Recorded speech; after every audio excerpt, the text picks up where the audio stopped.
The deafening noise of the Grand Bazaar, the sharp scent of spices, and the dusty air of gold markets are now far behind us.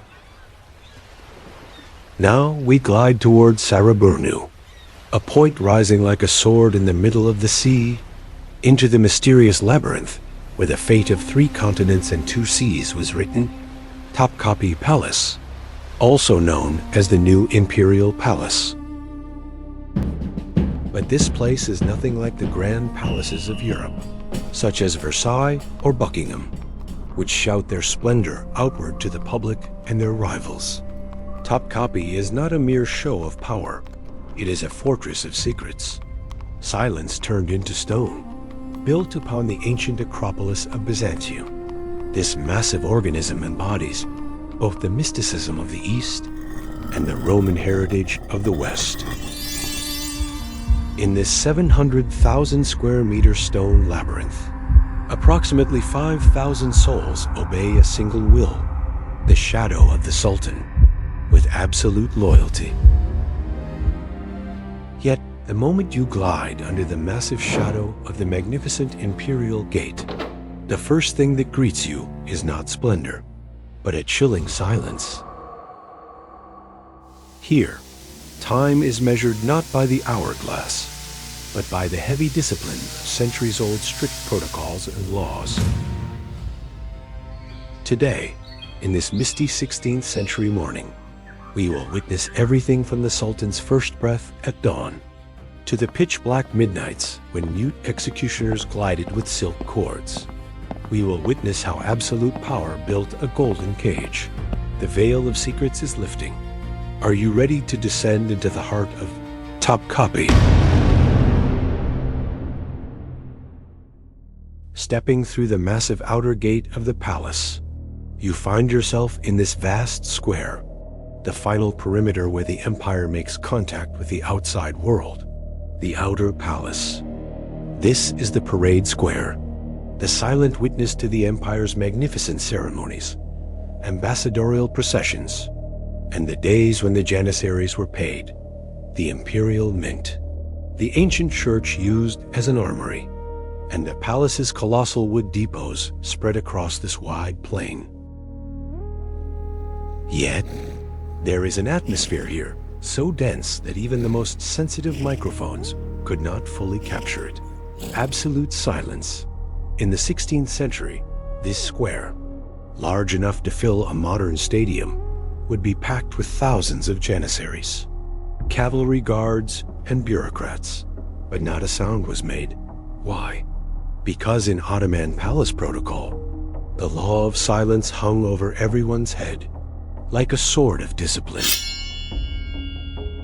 So much so that foreign ambassadors, while waiting to be received in this courtyard, would fall into sheer terror watching thousands of fully equipped soldiers standing motionless and speechless for hours, like marble statues. This was the first and most effective method of psychological warfare the Ottomans applied to the world, the menacing threat hidden in the silence of a highly disciplined army. At the end of this massive courtyard, a second gate awaits you, the Gate of Salutation. But before you reach the gate, if you look to the right, you will see one of the most chilling landmarks in history, the Executioner's Fountain. This stone fountain, where executioners washed their bloody swords and hands after an execution, delivered a silent but deadly message to every vizier and pasha about to enter. Here, loyalty is life, and the slightest mistake is the end. And through that gate, even if you were the most powerful Grand Vizier, the second man of the empire, you had to dismount your horse and enter on foot. Except for the Sultan, everyone had to step on the earth, forced to remember their own mortality before absolute power. You are now at the exact point where the servant ends, and the shadow on earth begins. As you step into the second courtyard, you see 10 massive chimneys rising toward the sky on your right. This is the Imperial kitchens, But do not mistake this for an ordinary dining hall. This is the world's most complex and hierarchical gastronomy factory. In the 16th century, over 600 professional chefs worked here. Specialized units like halva makers, confectioners, and bakers boiled giant cauldrons to feed an army ranging from 5,000 to 15,000 people every single day. In the palace, food is not just calories. It is an absolute indicator of status, and the most sacred symbol of this status is bread. The Ottomans called it holy bread. However, not every mouth in the palace chewed the same bread. Premium bread, the noble bread, produced from the whitest and finest sifted flour, reserved exclusively for the Sultan and the highest-ranking officials. Standard bread, the standard bread prepared for mid-level officials and bureaucrats. Fadla, the bran-rich, brown bread baked for servants, porters, and soldiers.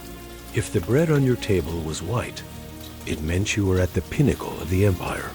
The color of the flour was the color of power. But where is the most sensitive point of this colossal system? This was not just a place for making desserts. It was a secret alchemy laboratory where the empire's medicines, healing pastes, and the Sultan's private perfumes were prepared. Yet, the kitchen also had a dark and paranoid face. Poison. The Sultan's food was cooked in the private kitchen by the most trusted master chefs. Meals were never carried out in the open. They arrived at the table in sealed leather bundles, escorted by armed guards. The Imperial taster would throw every first bite into his own mouth. Even the human factor could not soothe this absolute suspicion. The final link in the security chain was the legendary Celadon plates, a blend of technology and mysticism. It was believed that these jade-colored porcelains, which traveled thousands of miles across the Silk Road from the depths of China, would change color or even shatter with a bitter crack. If a poisoned dish was placed inside them, more of a security myth than a scientific reality, these plates are the most striking proof that even at the table of absolute power, the cold breath of death was felt at every moment. To be an emperor in the 16th century meant eating the best food in the world with the greatest fear. On the left side of the second courtyard lies the actual venue where the imperial gears turn, the Imperial Council.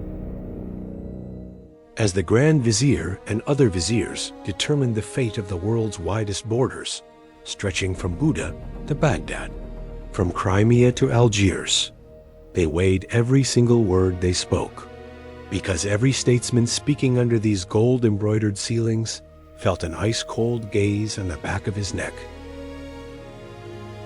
Right above them rose the highest point of the palace, the Tower of Justice. In Ottoman architecture, it is no coincidence that this tower is the highest point of the palace. It symbolizes that justice stands above everything, even the Sultan himself. The Sultan did not personally attend these meetings. Instead, he sat like a silent ghost behind a small, iron-barred, latticed window embedded in the wall of the council hall. This was a perfect surveillance system established by absolute power. The constant possibility of being watched was the harshest auditor of merit and honesty. History whispers to us how deadly and decisive this invisibility could be. It is told that in the 16th century, while Suleiman the Magnificent was listening to a heated debate among his viziers through this window, he sensed an unjust decision, or one that would harm the state, and struck the lattice firmly. That single strike cut through all the voices in the council like a knife. The moment the Sultan pulled the curtain of the window, the meeting ended. The Grand Vizier would be summoned in fear to the Sultan's presence in the petition chamber. to learn the fate of his life or his position. At Topkapi, silence does not mean peace. It is often the silence before a storm. And now, we enter that forbidden zone where this silence is felt most deeply, woven with secrets and whispers, the harem. We now enter the most mythologized part of the palace, heavily distorted by the brushes of Orientalist painters. But in reality, the most disciplined and political point of the empire, the harem, meaning the forbidden or sacred place. The harem was not a palace of pleasure, contrary to popular belief. It was the world's strictest and most elite academy for women. Here, it was not just beauty, but a razor-sharp intellect and an endless patience that served as the keys to survival in this golden cage. At the undisputed peak of the harem hierarchy sat the Queen Mother. A single whisper from her could change the course of an entire empire, or unseat grand viziers. Concubines were brought here from all four corners of the world like raw diamonds. They underwent a grueling education lasting years, ranging from literacy to world politics, from embroidery to philosophy and palace etiquette. Their only bridge and eyes to the outside world were the eunuchs. These castrated men were the absolute guardians of the silent corridors and the Sultan's most private secrets. Their power sometimes eclipsed even that of the viziers. But who were the women who emerged from between these stone walls to shake the world? The harem was not just a school, but a political stage where history's most powerful female figures played chess. Hurrem Sultan Roxolana, entering the palace as a slave. She shattered centuries-old traditions by becoming the first woman to legally marry the Sultan, launching a new era. Kaksem Sultan, perhaps the most powerful woman in Ottoman history. She personally governed the state with the title of regent on behalf of her young son and grandson. Turhan Hatta Sultan, the great figure who won the deadly power struggle against Kaksem Sultan, putting the final stamp on the Sultanate of women. These women, starting their journeys as concubines, commanded armies, commissioned naval fleets, and built architectural masterpieces from behind silk curtains. We will weave the miraculous and bloody rise of each of these women, from slavery to sovereignty, in upcoming special episodes of Ottoman Files. But now, it is time to return outside those silk curtains to the harsh world where the human machines of absolute loyalty were forged, the inner palace. Passing through the gate of Felicity, you enter the most private and elite region of the empire, the inner palace. This is the heart of the inner palace, but it is much more accurate to define it as the world's most radical and effective leadership factory. The Ottoman system took humans as raw material and transformed them into state gears, equipped with absolute loyalty. This was the kitchen of a Devshirme boy's journey to becoming the Grand Vizier. Why was this system vital for the empire? To prevent local aristocracies and powerful families from threatening the throne. Ottoman sultans built their administrative ranks entirely from Devshirmes, who were legally their slaves. These children were selected like diamond gems from the Balkans or Anatolia. They were torn from all family ties and dedicated to their only father, the Sultan, and their only home, the state. They had no property, no dynastic bloodlines. The Sultan elevated them, and the Sultan could destroy them with a single sentence. This was a perfect balancing mechanism built on merit and absolute dependence. Inner palace students went through a 7-tiered education system, starting from the Great Chamber and advancing to the Privy Chamber, the closest proximity to the Sultan. They learned not only how to wield a sword, but also calligraphy, music, astronomy, and philosophy at the highest level. The most striking proof of the incredible success this system could produce is Suleiman Pasha, born as an ordinary shepherd boy in a village in Bosnia. This genius rose through the disciplinary gears of the inner palace and carried the empire to its absolute peak, serving as Grand Vizier to 3 different sultans. His vision conceptualized projects light years ahead of his time, such as the Suez Canal and the Don-Volga Canal. A child raised in this quiet courtyard could, theoretically, attain the power to rule half the world. However, the silence of the palace was not merely for education. Right next to the school, we enter the area where the stone walls are the thickest and the guards are the most vigilant. This is not just a state vault, it is the soul of an empire. On one side lies blinding material wealth, on the other, a lineage of sacred relics protected for centuries. This is the center that symbolized both the Ottomans' wealth on earth and their leadership in the Islamic world. One of the world's most famous jewels, the spoonmaker's diamond, is kept here, surrounded by 49 double brilliant cut diamonds. This massive 86-carat stone symbolizes the gleam of absolute power. Beside it rests the Topkapi dagger, adorned with 3 giant emeralds, a piece that has been the subject of diplomatic crises and legends of an era. Yet, for the Ottomans, the true treasure was not diamonds or gold bullion. The true treasure was hidden in the chamber of the Holy Mantle. Brought back from Celadon the Grimm's Egyptian campaign, the most sacred relics of the Islamic world, the Prophet Muhammad's mantle, sword, and standard, have been protected here for 500 years, accompanied by the uninterrupted 24/7 recitation of the Quran. Here lies a massive contrast that even the most observant eyes might miss.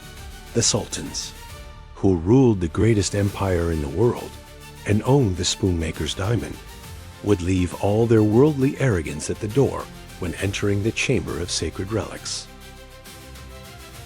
The sultans would sweep this room themselves, and even the swept dust was considered sacred and stored in special containers. This fine line between material wealth and spiritual humility is the greatest balance in Ottoman palace life. However, the guardians protecting this immense wealth and sacred secrets were not just walls and guards. With the evening call to prayer, all gates of the palace are locked, and the connection with the outside world is completely severed.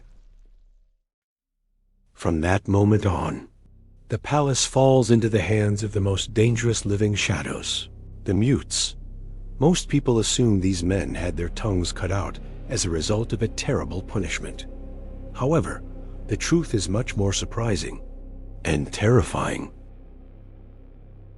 They were not punished criminals. They were the most privileged and reliable elite unit of the palace. In a way, they were the Sultan's shadow guards and silent confidants. When the Sultan was about to discuss the darkest secrets of the state, make the most private decisions, or issue the most ruthless execution orders, he wanted only them by his side. Why? Because mutes cannot gossip, cannot spread whispers, and most importantly, can never be bribed into speaking. They are meaning-kinless, rootless. Their only master, their only god, is the Sultan. The Ottomans did not view them as disabled, but as trusts blessed by God with the ability to keep secrets. They were trained in a special sign, language in the most secret rooms of the inner palace. Only the Sultan and a few very high-ranking officials knew this language. The Sultan would converse with them by moving his fingers in the middle of a crowd, silently deciding to take a head or start a war. History has never forgotten those moments of terror when these silent figures took the stage. The mutes would approach their victim as quietly as a cat with a silk cord and wait for the victim to take their last breath. No sound would escape. No clash of swords, no scream, no command. Only the rustle of silk fabric rubbing, followed by that eternal silence. When Kara Ahmed Pasha, one of the powerful viziers of the 16th century, saw these silent shadows surround him in the middle of the Imperial Council, he knew his fate. The stone walls of Topkapi have been witnesses to these silent executions for centuries. And when the sun rises, the palace awakens as if nothing happened that night. But the places of the extinguished lives are always filled with new ambitions and new fears. Topkapi Palace is not just a pile of stones. It is the name of fear, loyalty, immense intellect, and a millimeter-perfect hierarchy carved into rock. Today, in these silent corridors, we looked into the golden cage behind the silk curtains and marble walls, into the brain of the empire. Every stone, every tree, and every door of the palace tells the story of the loneliness of those who hold absolute power, and what they sacrificed to protect that power. However, the pulse of this colossal imperial machine does not beat only here, inside these silent walls. Just outside the walls, in the darkness of the barracks, the empire's true muscle power, the Sultan's unstoppable army, a giant that sometimes protects him and sometimes overthrows him, is waiting. In the next episode, we will descend into the world of the Janissaries, where the silence ends and the sound of steel begins. We will see how these children, torn from their villages at a young age, transformed into the world's most disciplined war machine, the hidden symbols on their spoons, and how those famous cauldron-lifting rituals shook the palace to its foundations. The hidden symbols on their spoons, and how those famous cauldron-lifting rituals shook the palace to its foundations. We will discover the bloody history of this force, stretching from loyalty to rebellion, which put sultans on the throne, but, when necessary, dethroned those same sultans in a single night. History begins to tell you its true story when you stop listening to the whispers and focus on that deep silence. Don't forget to subscribe to Ottoman Files and join us on this dark journey. See you in the next episode, when the cauldrons are overturned